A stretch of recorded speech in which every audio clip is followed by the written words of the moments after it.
I didn't realize my entire life could collapse in a single sentence until my own son looked straight through me like I was nobody. It started on a Tuesday. Nothing special about that day, just one of those quiet mornings where the house feels a little too still. I had my coffee in my favorite mug, the chipped blue one I've had for years, and I remember thinking, today feels off. Maybe it was instinct. Maybe it was the kind of gut feeling you ignore until it's too late. I picked up my phone around noon.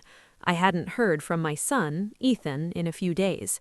That wasn't unusual, but something in me said, call him. So I did. It rang twice. Then I heard her voice, not his. His wife, Claire. Sweet on the outside, always smiling, always polite, but something about her had never quite sat right with me. You know that feeling when someone says all the right things, but it still feels fake? Yeah, that. Hey, she said casually, like we were just catching up over brunch. Oh, Ethan's busy right now. I hesitated. That's okay. I was actually calling to ask, have you two picked a wedding date yet? There was a pause. A small one, but long enough. Then she laughed. Not a happy laugh, not even a nervous one. It was the kind of laugh that makes your stomach drop. Oh, she said, we already got married yesterday. My hand froze. The phone suddenly felt heavier, like it was made of bricks. What? I whispered. And then she said it, the sentence I will never forget. We kept it small, only invited special people. Special people. I swear, everything inside me went cold. I didn't say anything. Couldn't, because in that moment, every memory hit me all at once. The rent I had been paying for them every single month, the groceries, the furniture, the time I handed her cash for a dress she really needed, the nights I sat alone, skipping meals just to make sure they were okay. And somehow, I wasn't special. I stood there in my kitchen, staring at the wall, trying to make sense of it. Behind her, I could hear voices, laughter, music, glasses clinking. So much for small, so much for intimate, so much for honesty. Then Ethan came on the phone. My son, my boy, the one I raised alone after his father passed, the one I gave everything to. Mom, he said quickly, like he had rehearsed it. It was just a small thing, really. Simple, nothing big. I closed my eyes, because I already knew. I had seen the pictures. Yeah, social media. Funny how the truth always shows up there, right? There they were.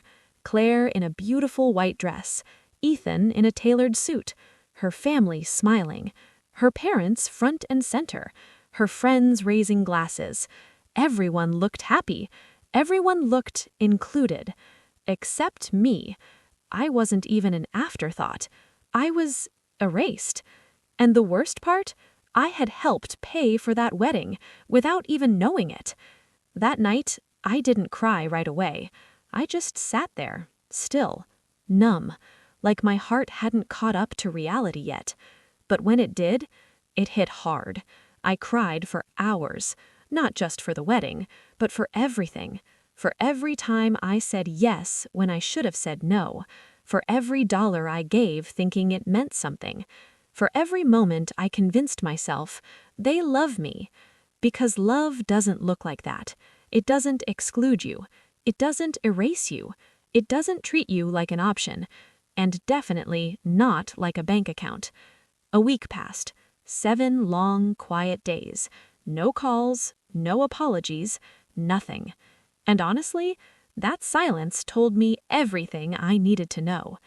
Then, suddenly, my phone rang. Claire. I stared at the screen for a second. Then I answered. Her voice, you mean?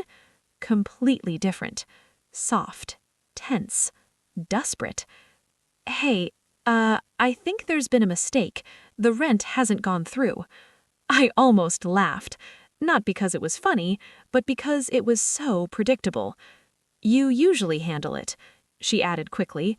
The landlord's getting impatient. Of course he is. I leaned back in my chair. For the first time in years, I didn't feel panic. I felt clarity, calm, control. "Claire," I said slowly, "I thought you only rely on special people." Silence. Dead silence. And in that moment, something shifted. For the first time, she had nothing to say. The silence on the other end of the line, it was different this time. Not awkward, not confused. It was the kind of silence that happens when someone realizes they've just lost control. "Wait, what do you mean?" Claire finally said, her voice shaky now. I didn't rush. For once, I wasn't the one trying to fix things. "Exactly what I said," I replied calmly. "I only help special people." Another pause, longer this time.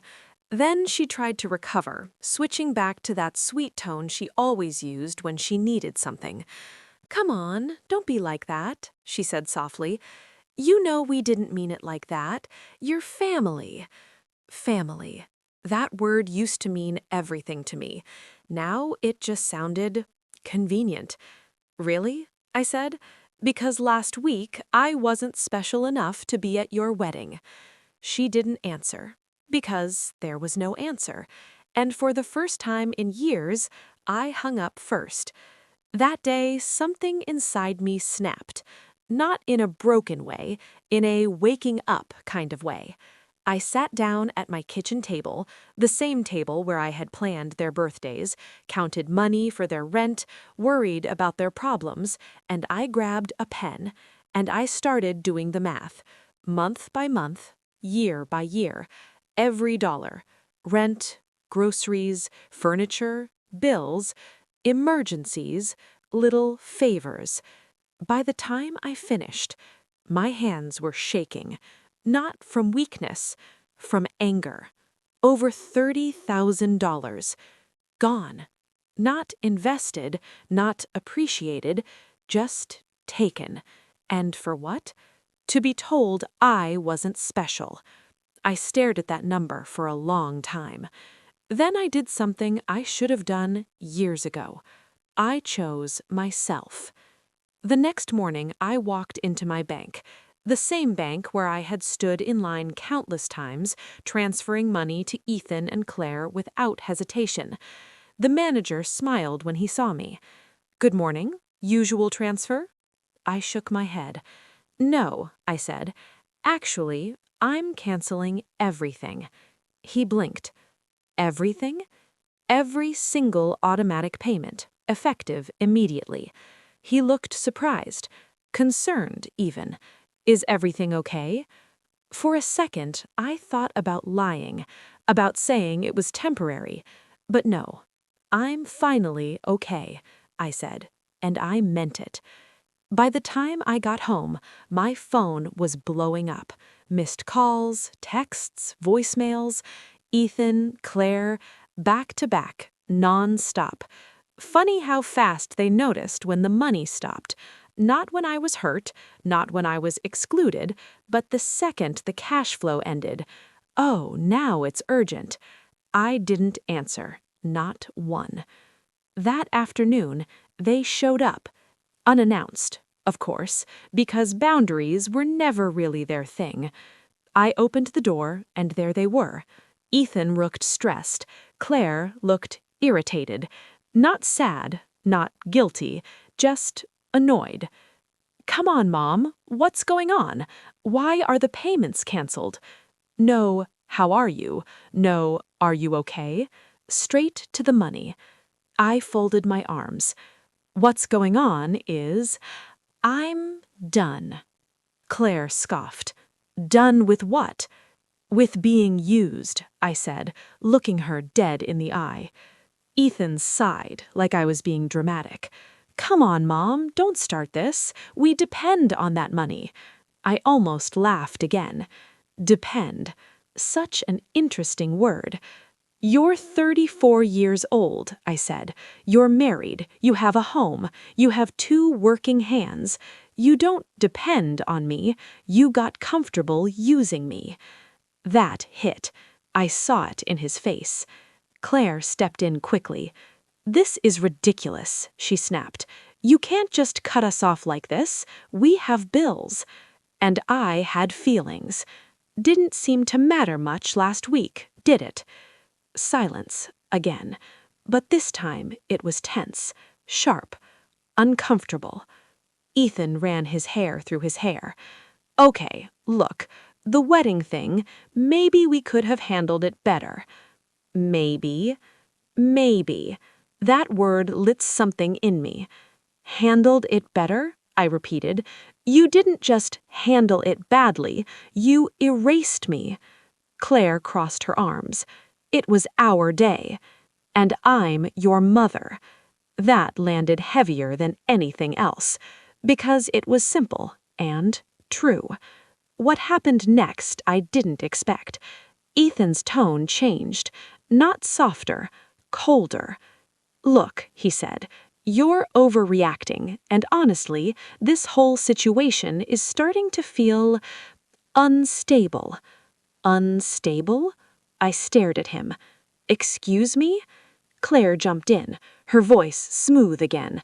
"We're just worried about you. This sudden change, the anger, it's not like you." And that's when it clicked. This wasn't concern, this was strategy.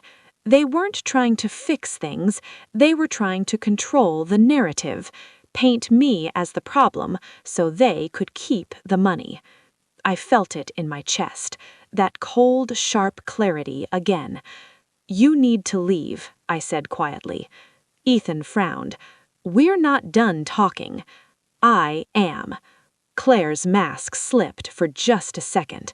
"You're making a mistake," she said. "No," I replied. "I made mistakes for 3 years. This is a correction." After they left, the house was quiet again, but it felt different now, lighter, cleaner, like I had finally taken back something that was mine, not just my money, my dignity.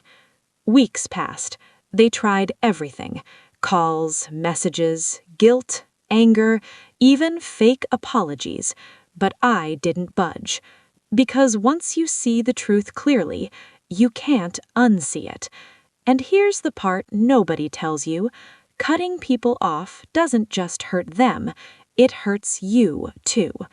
There were nights I sat in silence, wondering if I had gone too far, if maybe I should call, if maybe things could go back to how they were. But then I'd remember how it really was, and I'd breathe and let it go. 3 months later, I took a trip, my first real trip in years.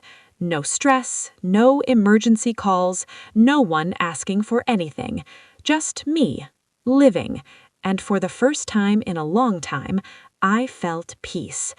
I heard through the grapevine that Ethan and Claire had to downsize, that both of them picked up extra work, that life got harder.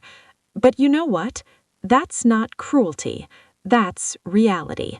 That's what adulthood looks like when someone else stops carrying you. Do I miss my son? Yeah, of course I do. That doesn't just disappear. But I don't miss who he became, and I refuse to fund disrespect. Because here's the truth nobody wants to say out loud. Sometimes the people you love the most are the ones who take the most from you, and the strongest thing you can do is walk away. So if you're listening to this right now and you feel used, unappreciated, invisible, ask yourself one question. Are they in your life because they love you or because they benefit from you? And once you have that answer, don't ignore it. Because peace, self-respect, freedom, yeah, they're worth everything. And trust me, the moment you choose yourself, that's the moment your life actually begins.